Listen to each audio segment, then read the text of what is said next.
Hello everyone, and welcome to Information Science as a Discipline lecture. I'm Dr. Zaidi Sahad. This lecture continues from our Week 1 topics on basic concepts, theories, and definitions, and the evolution of information science. In that first session, we explored what information is, how it behaves, and how the field began to emerge. Today, we'll build on that foundation and look deeper into how information science developed into a modern, structured discipline, one that connects people, technology, and knowledge. Think of it as the science behind how Google finds the right answer, how libraries organize millions of records, and how data drives smart decisions in government, education, and business. By the end of this lecture, you'll see how information science shapes the systems and services that help us discover, share, and use knowledge effectively. In this lecture, we'll focus on understanding what makes information science a true scientific discipline. You'll learn how it draws knowledge from many areas, like computing, library science, communication, and management, to form its own identity. We'll explore what a discipline of science really means, how information science interacts with other fields, and what key characteristics define it. Finally, we'll examine its importance and practical applications in research, education, and society. Think of this lecture as a roadmap, guiding us from foundational ideas to the real-world impact of information science as a discipline. Let's look at what we mean by a discipline of science. A discipline is simply a field of study with its own focus, ideas, and ways of doing research. Each discipline has four key parts. First, its scope and boundaries, what it studies. For example, physics studies energy, biology studies life, and information science studies how information is created and used. Second, its concepts and theories, the main ideas that help explain things, like cell theory in biology or information behavior in information science. Third, its methods and techniques, how scientists collect and test data. Chemists do lab experiments, while information scientists might analyze databases or user searches. Finally, every discipline has a community, people who research, publish, and share knowledge. These four parts work together to build strong, useful knowledge. And remember, sciences connect and learn from each other. When they overlap, new fields like bioinformatics or information science are born. Let's pause for a quick question. Have you ever wondered how Google, YouTube, or your library search engine can find exactly what you need in seconds? The answer lies in how information science connects to many other fields. From computer science, it gains algorithms and artificial intelligence that make search engines work. Library and information studies contribute cataloging and metadata so resources are organized and easy to find. Communication studies explain how information travels through media and social networks. Management science provides decision support systems and knowledge management tools used in organizations. And the social sciences help us understand human information behavior, how we look for and trust information online. When these areas come together, they form a truly multidisciplinary field that blends technology with human understanding. So, the next time you find information instantly, ask yourself, which disciplines work together behind that simple search? Let's explore the 5 main characteristics that make information science relevant in our everyday lives. First, information behavior. This is about how people search for and use information. Think about your own habits. When you need an answer, do you type it into Google, ask ChatGPT, or scroll through TikTok for a short explanation? Some students prefer fast results. Others go straight to the UITM library database for academic sources. Understanding these habits helps librarians and system designers create easier, smarter search tools. Second, digital curation and preservation. This means keeping digital materials safe, organized, and usable for the future. For example, when you save your thesis on Google Drive instead of just your laptop, you're practicing digital preservation. Libraries and museums do the same by digitizing old photographs, newspapers, and manuscripts so future generations can still view them. Third, knowledge management. This is about capturing and sharing what people already know. When your lecturer uploads class notes to Google Classroom, or when your group creates a shared folder for assignments, that's knowledge management in action. In companies, it's how employees record best practices so the next person doesn't start from zero. Fourth, information literacy. This means knowing how to find, judge, and use information wisely. Imagine you're writing a report about climate change. You compare a TikTok post, a news site, and a journal article, and you learn to spot which is credible and which is not. That's information literacy, an essential skill for students and professionals. Finally, ethical considerations. This is about using information responsibly. It includes respecting copyright, protecting privacy, and avoiding plagiarism. For instance, when you cite your sources correctly or keep your classmates' personal data private, you're practicing ethics in information science. Altogether, these 5 characteristics show how information science connects people, technology, and knowledge. It's not just theory, it's something you already live every day, whenever you search, store, share, or protect information. Information science keeps evolving as technology and user needs change. Let's look at 4 new dimensions shaping the field today. First, interdisciplinary collaboration. This means people from different fields working together to solve complex information problems.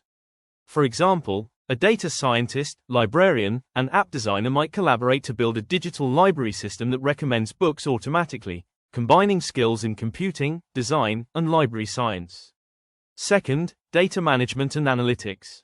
We generate huge amounts of data every day, from social media, sensors, and online systems.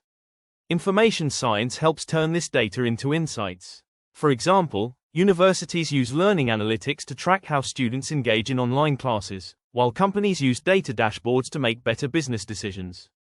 Third, user-centric design. This focuses on making information systems easy and enjoyable to use. Think about Netflix recommending shows you actually like, or UM's library website becoming more mobile-friendly. That's user-centric design, putting the user's experience first. And finally, information in context. Information doesn't mean the same thing to everyone. A student searching for research sources, a journalist looking for facts, and a policymaker reviewing reports all use information differently. Information science studies these contexts to make information more relevant and useful. Together, these 4 dimensions keep information science innovative, human-centered, and responsive to a fast-changing digital world. Which of these 4 dimensions, collaboration, analytics, user design, or context, do you experience most often in your studies or daily digital life? One of the biggest contributions of information science is improving research and innovation. Let's start with research efficiency. Information science tools, like advanced databases, search engines, and data analytics platforms, make it easier to find, evaluate, and organize information. Think about when you use Google Scholar or Scopus to search for journal articles, that's information science at work. Even tools like EndNote or Mendeley help you manage references efficiently. Bibliometric analysis, another information science technique, allows universities and researchers to measure citation impact and discover which topics are gaining attention. Next, data management. Research depends on reliable data, and information science ensures that data is stored, shared, and preserved properly. For example, scientists use cloud-based repositories to store datasets or AI tools to analyze patterns in large data collections, like predicting weather trends or studying online behavior. These advances make research faster, smarter, and more collaborative. In short, information science gives researchers the tools they need to explore ideas, test hypotheses, and create innovation that benefits society. The second major role of information science is supporting informed decision-making, both in government and in business. Let's start with public policy and governance. Policymakers rely on accurate and timely information to shape programs that serve the public. Information science provides the systems for collecting, analyzing, and sharing this information. For example, open data websites such as Malaysia's data.gov.my or the World Bank's data portal allow anyone to access government statistics, encouraging transparency and accountability. Next, business and industry. In today's digital economy, data drives every decision. Companies use CRM and ERP systems, built on information science principles, to track performance, monitor customer satisfaction, and plan strategies. Think about how Grab or Shopee use real-time data to improve delivery times and suggest products you might like. In short, whether it's a government planning a new policy or a business launching a product, information science ensures decisions are guided by reliable data, not assumptions. Another important goal of information science is promoting digital inclusion and equity, making sure everyone has the opportunity to access and use technology. First, bridging the digital divide. Not everyone has the same access to computers or the internet. Information science helps design systems and community programs that close this gap. For example, When a school in a rural area gets a small ICT lab, or when students in B40 communities receive free tablets through government initiatives, that's information science in action. Through community informatics, ICT is used to support education, entrepreneurship, and empowerment, especially for marginalized groups. Second, enhancing digital literacy. Having access is not enough. People must know how to use technology wisely. Information science supports digital literacy training that teaches people how to protect their privacy, spot fake news, and use online tools for learning or business. Think about how workshops teach students to identify credible sources or use e-learning systems like Google Classroom safely. Together, these efforts make the digital world more inclusive, giving everyone a fair chance to learn, connect, and succeed. The objectives of information science guide how information is organized, used, and protected in our digital world. First, information organization and retrieval. Every time you search for a journal on the UITM library portal or tag files neatly in Google Drive, you're applying this objective, making knowledge easier to find. Second, data analysis and management. Think of when you analyze survey results in Excel or lecturers review class performance data. That's data guiding better decisions.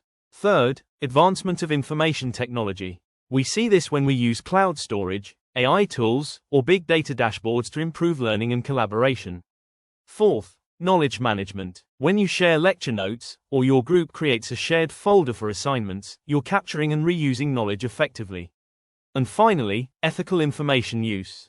This is about responsibility, citing your sources, protecting personal data, and questioning what you see online before you share it.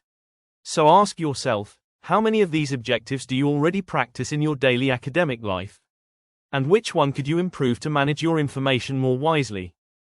As we come to the end of this lecture, let's reflect on what we've learned.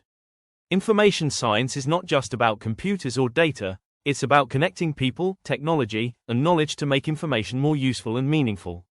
It improves how we create, manage, and share information, whether in universities, industries, or communities. The field drives progress through research efficiency, digital literacy, and ethical use of data, all of which shape how we live, learn, and work today. Think about your own experience as a student. When you organize your files, check facts before posting online, or collaborate in Google Drive, you're already practicing information science. So, which part of it do you find most impactful? Data analytics that turns numbers into insights, digital literacy that helps you think critically online, or information ethics that keeps our digital world responsible and fair? Remember, understanding information science doesn't just make you a better student, it helps you become a more informed, ethical, and future-ready professional. And that brings us to the end of our session on information science as a discipline. Thank you for your attention and active participation. I hope today's discussion helped you see how information science connects technology, people, and knowledge, and how it plays a role in everything you do as a learner and future professional. Remember, the way you search, manage, and share information shapes not just your studies but also the world around you. If you have any questions or reflections, feel free to share them after class or through our online platform. Once again, thank you for joining this session, and I look forward to seeing you in our next lecture. Until then, stay curious, stay informed, and keep exploring the world of information science.